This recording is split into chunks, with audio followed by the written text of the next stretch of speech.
జానకిరాముల కళ్యాణ వేడుకకు ఒంటిమిట్ట ఆలయం సిద్ధమైంది. మరి కాసేపట్లో కన్నుల పండుగగా సాగే ఈ వేడుకకు భక్తులు పెద్ద ఎత్తున తరలివస్తున్నారు. అటు రాములోరి కళ్యాణ వేదిక అంగరంగ వైభవంగా ముస్తాబైంది. టీటీడీ ఉద్యానవన శాఖ నుంచి తెప్పించిన పుష్పాలంకరణ ఆకట్టుకుంటుంది. దేశ విదేశాల నుంచి తెప్పించిన పుష్పాలతో పాటు సీతా స్వయంవరం, దశావతారాల విగ్రహాలు అబ్బురపరుస్తున్నాయి. ఇక మరి కాసేపట్లో జరగబోయే కళ్యాణానికి సంబంధించి మరింత సమాచారం మా ప్రతినిధి సురేంద్ర అందిస్తారు. ఒంటిమిట్టలో జగదభిరాముడి కళ్యాణానికి ఏర్పాట్లు చకచకగా జరుగుతున్నాయి. టీటీడీ ఆధ్వర్యంలో జరిగే ఒంటిమిట్ట సీతారాముల కళ్యాణానికి స్వయంగా సీఎం చంద్రబాబు దంపతులు వస్తున్నటువంటి నేపథ్యంలో ఏర్పాట్లు శరవేగంగా జరుగుతూ ఉన్నాయి. అలాగే ఈ కళ్యాణానికి ప్రధాన ఘట్టమైనటువంటి కళ్యాణ వేదిక దగ్గర మనం ఉన్నాము. ఈ కళ్యాణ వేదిక దగ్గర మనం గమనించవచ్చు. వీడియో జర్నలిస్ట్ వేణుగోపాల్ చూపించే ప్రయత్నం చేస్తూ ఉన్నాడు. ఇక్కడ దేశ విదేశాల నుంచి తీసుకొచ్చినటువంటి పూల అలంకరణ ప్రత్యేక ఆకర్షణగా నిలుస్తూ ఉంది.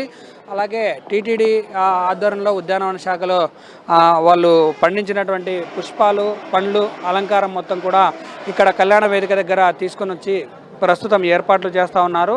టీటీడీ సిబ్బంది దాదాపు 150 మంది స్వయంగా తమ చేతులతో చేసినటువంటి పూల అలంకరణ ప్రత్యేక ఆకర్షణగా నిలుస్తూ ఉంది. ఇక్కడ మనం గమనించవచ్చు, ఒకవైపు పండ్లు, పూలు, తర్వాత ఇవన్నీ కూడా ఒరిజినల్ పూలే, కేవలం ప్లాస్టిక్ పూలు కాదు, ఒరిజినల్ పూలు పండ్లతోనే ఈ కళ్యాణ వేదిక అద్భుతంగా కనిపించే విధంగా టీటీడీ అయితే ప్రత్యేక ఏర్పాట్లు చేస్తూ ఉందని మనం అర్థం చేసుకోవచ్చు. మనతో పాటు టీటీడీ ఉద్యానవన శాఖ అధికారి శ్రీనివాసులు ఉన్నారు. ఆయన అడిగి తెలుసుకునే ప్రయత్నం చేద్దాం. సార్, ప్రధానంగా ఈ కళ్యాణానికి చాలా ముఖ్యమైన ఘట్టం ఈ ప్రధాన వేదిక దగ్గర ఉన్నటువంటి డెకరేషన్ గత ఏడాదికి ఉన్నటువంటి డిఫరెన్స్ ఏంటి, ఎలా ఉండబోతుంది? ఓం నమో వెంకటేశాయ.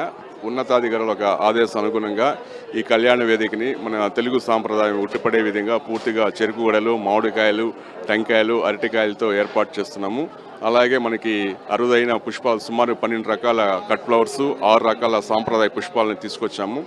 బెంగళూరు, ఊటీ, కొడైకెనాల్, కొన్ని ఫ్లవర్స్ ఊటీ నుంచి, అదే బ్యాంకాక్ నుంచి బెంగళూరుకి వచ్చాయి, అక్కడి నుంచి ఇక్కడ మనకి వచ్చాయి. ఈ పూలన్నిటితో కూడా మనం తెలుగు సాంప్రదాయ ఉట్టిపడే ఏర్పాటు చేస్తున్నాము. దీనికోసం సుమారు ఒక 150 మంది మా యొక్క గార్డెన్ సిబ్బంది, బయట నుంచి ఒక 100 మంది వచ్చారు. వారి యొక్క సహకారంతో ఈ ఏర్పాట్లను ఈరోజు మధ్యాహ్నం 3 గంటలకు పూర్తయ్యడానికి ఏర్పాటు చేసుకున్నాం. మనం ఈ పుష్పాలంకరణ గమనించాము. దాంతోపాటు బయట ఉన్నటువంటి సీతా స్వయంవరము, అలాగే ఇక్కడ ఉన్నటువంటి దశ విగ్రహాలకు సంబంధించినటువంటి ఎలా ఉన్నాయి అంటే గత ఏడాది కన్నా ఏడాది కొంచెం భిన్నంగా ఉండాలని ఆదేశించినారు ఉన్నతాధికారులు. వారి యొక్క ఆదేశం అనుగుణంగా ఈ దశావతారాల కాన్సెప్టు, అలాగే యాక్రిలిక్ పెయింటింగ్తో సుమారు 28 నంబర్ల శ్రీరాముడు, సీతమ్మ సంబంధించిన ఏర్పాటు చేశాము. అలాగే అయోధ్యలోని బాలరాముడు, సీతా స్వయంవరము, అయోధ్య రాముడు యొక్క కాన్సెప్ట్ని తీసుకున్నాము. ఎంట్రన్స్లో కూడా అయోధ్య రాముడు, అలాగే శ్రీరామ పట్టాభిషేక ఒక కాన్సెప్ట్ని కూడా ఈసారి ప్రత్యేక ఆకర్షణగా పెట్టబడుతుంది.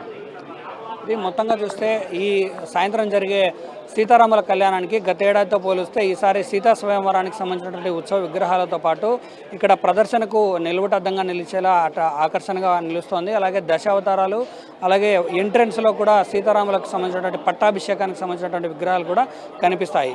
సో ఇంత అద్భుతంగా జరిగేటువంటి ఈ కళ్యాణ వేడుకకు అందరూ సాయంత్రం 4:30 నుంచి ఇక్కడికి వచ్చే అవకాశం ఉంది. కాబట్టి అందరూ కూడా ఈ కళ్యాణంలో పాల్గొని స్వామివారి కృపకు పాత్రులయ్యే విధంగా ఉండాలని చెప్పి కోరుకుంటున్నాం. ఇది వీడియో జర్నలిస్ట్ వేణుగోపాల్తో సురేంద్ర యాదవ్, 10 టీవీ, ఒంటిమిట్ట నుంచి.